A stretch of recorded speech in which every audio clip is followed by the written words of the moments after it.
Je ne suis pas du tout du métier. Quand tu achètes un véhicule, l'aventure elle commence au moment où c'est que tu as acheté le véhicule. Avec le matelas, je l'ai aménagé à plein de places, mais pas dans un atelier.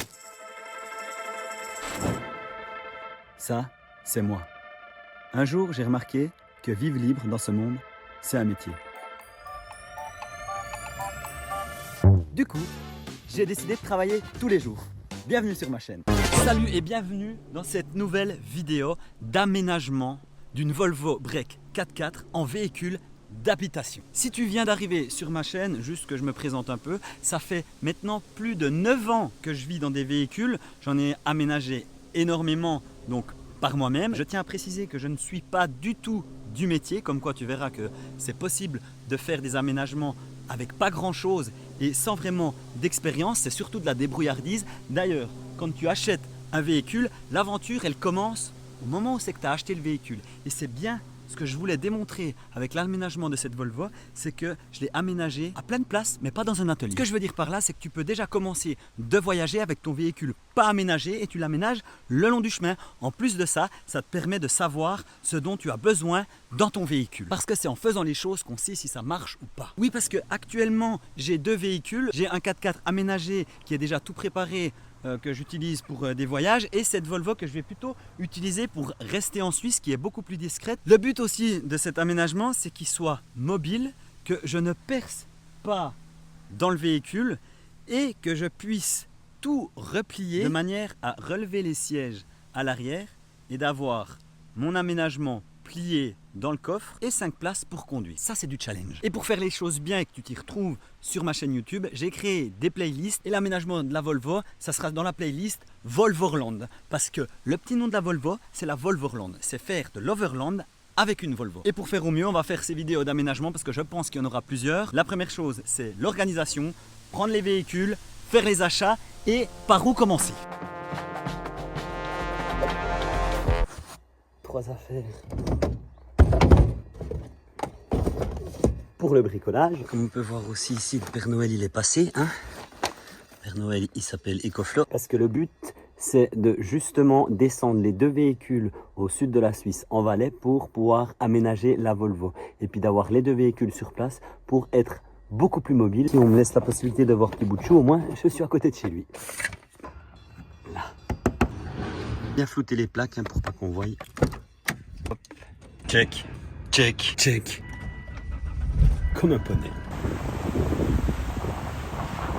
Bon là c'est simple, je suis en train de regarder faire les mesures, donc je me suis arrêté, je vais faire les mesures en vitesse parce que après je vais directement faire la découpe du bois. Donc ce que j'ai noté surtout c'était vraiment pour les dimensions, pour avoir si tu veux le bois que je vais commander, parce que je vais les faire pré-couper, enfin pré-couper, je vais le faire découper au magasin. C'est vraiment de toujours prendre du passage de roue au deuxième passage de roue, la hauteur, la largeur, la longueur. En fait je fais toujours à l'arrache, donc c'est hyper dur pour moi de faire des plans.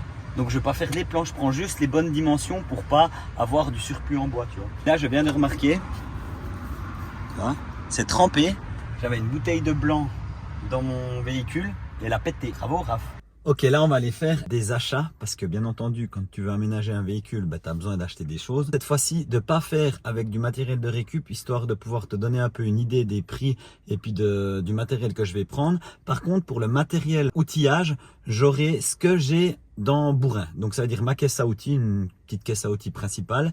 Ensuite, comme machinerie, j'aurai une visseuse, une meuleuse et une scie sauteuse. Je vais essayer de pas faire avec plus. Au pire, je te mettrai dans les vidéos si je rajoute des choses.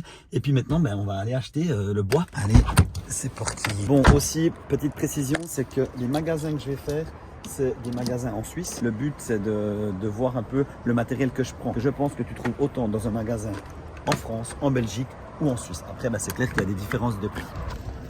Gros travaux, gros caddie.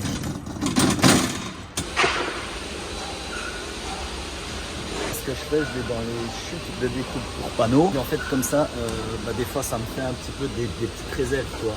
Ça coûte moins cher. Et là, le gars, il va me les couper. J'ai 45 minutes à attendre, mais ça ne me dérange pas, étant donné que j'ai d'autres choses à acheter. Là, je vais prendre quelques tasseaux. Si je dois faire des angles, des tasseaux, ça sert toujours.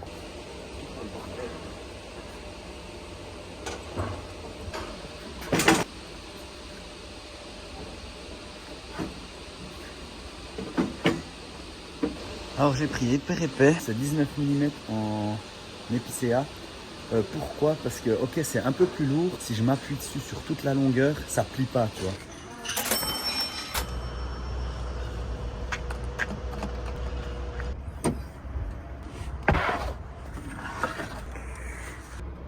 Ce que je vais faire une petite liste à la fin du matériel un peu que j'ai utilisé pour avoir un peu une idée. Je parle pas des choses, tout ce qui est électrique et tout ça que j'ai été sponsorisé ou ces choses-là, mais la box en elle-même et toute la visserie et tout, j'aimerais arriver à environ moins de 600 €, tu vois, avec achat en Suisse uniquement. Et tu vois, ça c'est la grosse planche principale pour ma caisse. En fait, ma caisse elle sera comme ça. C'est gros. À ce moment-là que je me demande si j'ai fait les bonnes mesures. Ok, bon là j'ai tout ce qui est bois, les découpes et tout. Maintenant c'est d'aller chercher toute la visserie. Donc ça je vais dans un autre magasin, mais ça c'est parce que moi j'ai une habitude dans ce magasin. Et ensuite je vais acheter les matelas parce que ce sera des matelas gonflables. Ça sera un petit peu les pièces maîtresses de ma box. Donc c'était important que je les ai, mais je les ai toujours pas. Donc je vais aller acheter ça. Je me tape 3 magasins, un pour le bois, un pour tout ce qui est visserie, puis l'autre un peu fourniture. Mais après c'est clair que là ça se trouve, vu que c'est de la bricole, tu sais jamais trop. Donc souvent tu retournes au magasin. C'est les choses un peu embêtantes quand tu fais de la bricole. Mais en même temps c'est cool parce que ça te permet de prendre de l'expérience pour les aménagements de véhicules, tu vois. Extra. Allez, on va aller à l'autre magasin.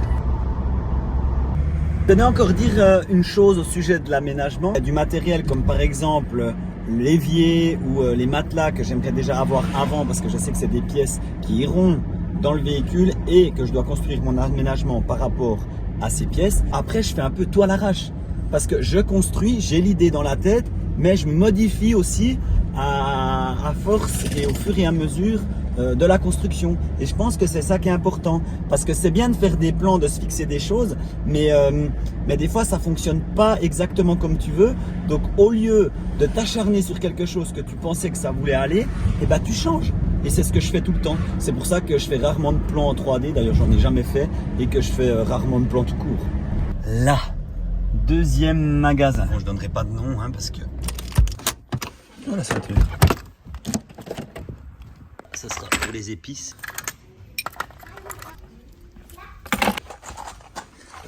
Et de la peinture. Bon là il y a visserie, peinture, bref. Ah tiens, une glace. Dernier magasin, on va aller acheter les matelas. Moi qui n'aime pas les magasins, je suis servi aujourd'hui. Le magasin où c'est que je vais acheter les matelas, de nouveau je vais pas dire le nom. Bon, j'ai déjà testé l'autre jour pour regarder les dimensions. Là, faut pas que je me trompe. 65 de large, 190 pour pas être trop long et 4,5 cm d'épaisseur. Et puis en fait, quand je suis tout seul, j'aurai un matelas. L'autre, je le dégonfle. Je peux le mettre dessous dégonflé ou mettre 2 matelas un sur l'autre. Et quand si on est deux, eh ben, j'aurai un grand couchage avec 2 matelas. Là, cette fois-ci, c'est bon.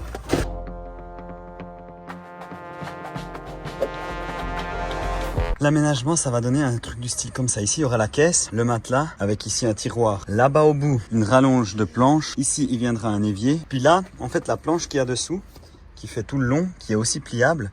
Le but, c'est que si on est deux, je vais faire quelque chose pour la fixer, pour que ce soit tous à la même hauteur. C'était juste pour voir.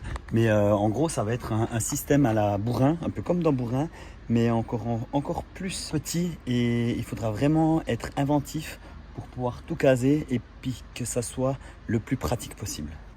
Un peu s'organiser. Alors pour la première fois, il y a bourrin juste à côté. Et ensuite, le but, c'est de pouvoir justement prendre la Volvo puis aller ailleurs pour aménager. Et puis quand tu t'organises au début, c'est toujours le bordel. Tu sais jamais par où commencer. Surtout quand tu n'as pas d'atelier, tu n'as rien, tu vois, il faut commencer tout à zéro, quoi. Ce que je vais faire, donc ça, comme j'ai dit, la planche qu'il y a juste ici en dessous, c'est vraiment la planche qui restera tout le temps dessous, qui permettra de surélever pour avoir un deuxième couchage. Et là, je vais m'attaquer à la box. Et la box, il ne faut pas qu'elle soit plus large que ça.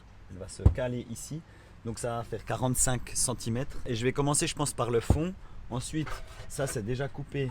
Je vais mettre les bords. Et ensuite, je vais mettre la planche du dessus.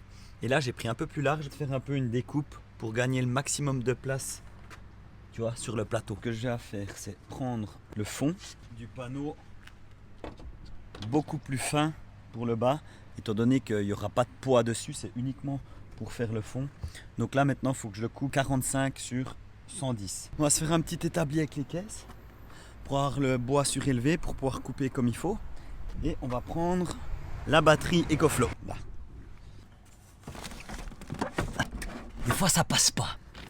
Ça c'est la nouvelle batterie EcoFlow Delta 2, c'est la batterie avec laquelle je vais aménager mon véhicule. Ça sera vraiment ma seule source d'énergie. Ensuite, elle va rester dans la Volvo. D'ailleurs, j'ai fait une vidéo spécifique là-dessus. Donc, je te la mets en lien juste ici en dessus. C'est exactement la même. Pourquoi la Delta 2? Maintenant, EcoFlow, ce qu'ils ont fait, c'est que normalement, pour des batteries nomades, tu as entre 800 et 1000 cycles, tu vois. Donc, c'est les cycles de recharge. C'est la durée de vie de la batterie. Ensuite, elle commence de diminuer. Celle-ci, elle en a 3000. 3000 est garantie 5 ans. Le petit plus aussi, c'est qu'elle est rayée déjà, mais ça c'est moi. Mais en même temps, si tu as une batterie comme ça, c'est fait aussi pour être utilisé. Hein. Et là, tu as une prise, elle te permet de brancher une autre Delta, donc une batterie supplémentaire Delta, pour avoir 2 fois plus de puissance.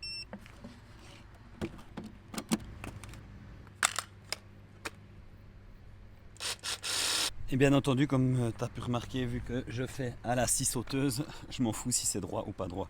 Les découpes importantes, je les ai fait faire au magasin. Alors 110, ça fera office de règle. Et si là je dois couper, c'est parce que j'ai oublié de faire les découpes au magasin. Quand tu oublies des choses, bah, tu fais toi-même.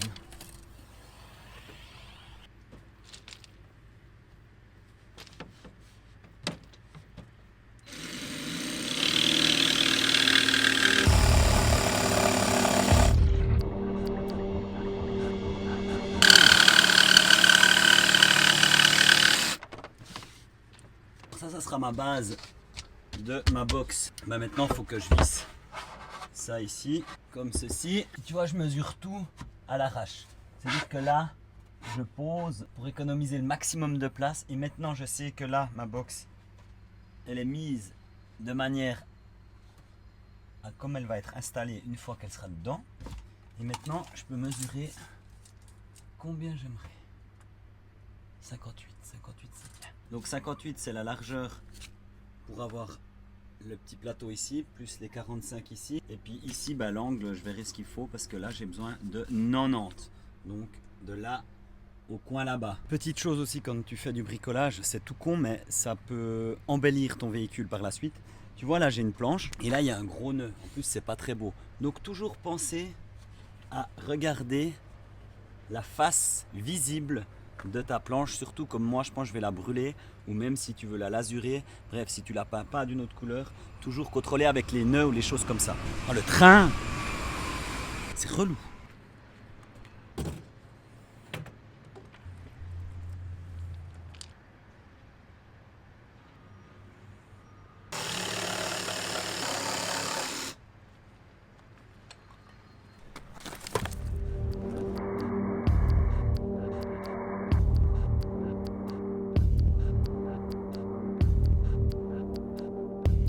Bon, là, Raph, c'est bon, faut pas exagérer non plus.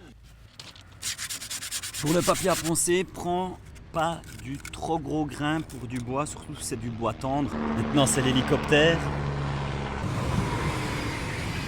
Oui, je disais pour le papier à poncer, prends du grain fin, surtout si c'est du bois tendre. Donc là, c'est du 100. Bon, après, il faudra que je fixe quand même. Hein. Là, on va déjà voir un peu ce que ça donne. Alors.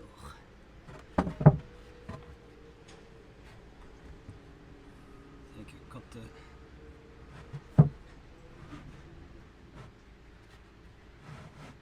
ah, donc tu vois, c'est hyper simple. Il faut toujours aussi contrôler si tu peux fermer le véhicule ou pas. De toute façon, si jamais c'est trop long, que ça gêne ici, je peux toujours ravancer ma box. Parce que tu vois, derrière, j'ai une planche qui est là-bas au fond. Et elle viendra ici. Et vu que je pourrais régler la longueur, bah ça je le ferai plus tard, tu vois. C'est pour ça que c'est hyper important de pouvoir changer ses plans. Parce que ça, bah, je le vois seulement maintenant, tu vois.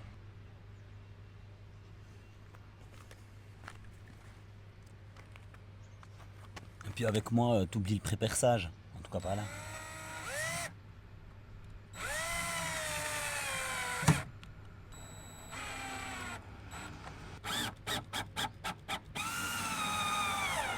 Normalement tu pré-perces, bah ça sert à que le bois ne pète pas. Mais bon là c'est du bois tendre et je voulais essayer sans pré-percer.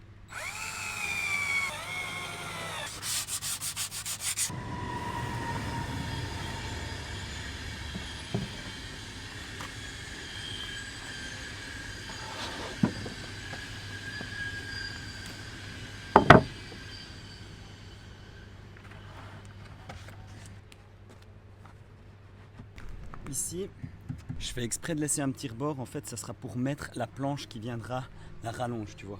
Alors je sais pas encore comment je vais faire le truc, mais c'est pour ça que je laisse un petit espace. On va essayer de fixer ça et puis on espère et on croise les doigts que ça passe. Et là par contre, vu que c'est du gros bois, c'est le 19 mm, là je vais pré-percer, c'est quand même mieux. Bon moment, aïe. Bon, moment de vérité, on va mettre la box dans le véhicule si c'est ok. Ça m'a l'air plutôt sympa. Donc voilà la box principale. Bien sûr, elle peut toujours bouger étant donné qu'elle est mobile. Si je veux rouler et puis avoir la banquette arrière, j'aurai qu'à relever les sièges et tourner la box. Justement, c'est ce qu'on va essayer. Voir si ça marche. Donc je prendrai les planches en plus, tu vois. Là, je les laisse là. Et normalement, elle doit passer juste en travers.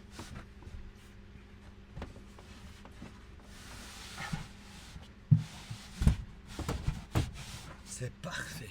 Et tu vois, là je peux retirer ma banquette. J'ai ma box qui est là. Ensuite les planches, les rallonges, c'est pour ça que c'est pas des box. Je peux les mettre dessus comme celle-ci. Et le tour est joué. Donc c'est un truc complètement mobile. Oh putain, ça fait chaud. Ah, y a pas à chier, hein. Bosser torse nu, c'est tellement bien. Les pieds nus. Ça, c'est des pieds de sécurité. Par contre, on est d'accord que pour 2 personnes, c'est uniquement pour dormir parce qu'il n'y aura pas beaucoup de hauteur. Tu vois, avec le matelas, c'est juste pour dormir quoi. En gros, tu peux pas te lever. Mais au moins, tu peux dormir. Après, c'est pour ça qu'il faut pas prendre des matelas trop grands non plus. Puis calculer la hauteur du matelas.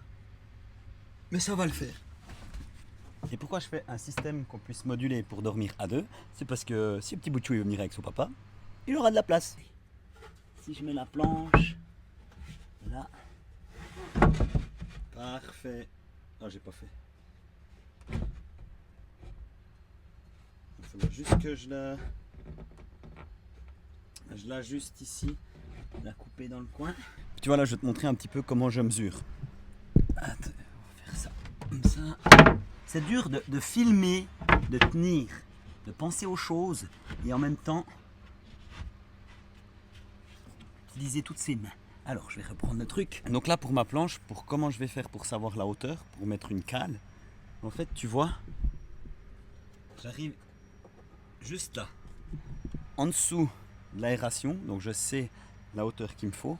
Et maintenant j'ai qu'à faire une cale depuis le bas, mesurer jusqu'à l'aération et le tour est joué. Bon les gars, ici j'innove. Au début je voulais mettre justement un petit carrelet pour tenir la planche qui est là. Mais je me suis dit que ça peut être pas mal d'utiliser le siège, parce que de toute façon là il n'y aura pas vraiment beaucoup de poids, pour garder tout l'espace. Pour garder tout l'espace dessous, parce que comme ça, s'il n'y a pas de carrelet, j'aurai vraiment beaucoup de place. D'utiliser le dossier du siège. En plus, ça sera facile parce que ça sera hyper mobile. Parce qu'en fait, la corde, tu peux toujours l'enlever, tu vois. Alors, je sais pas, j'essaye. On verra ce que ça donne. Voilà. Là, je l'ai pas fait, il tient pas, mais c'est juste pour te montrer. Et...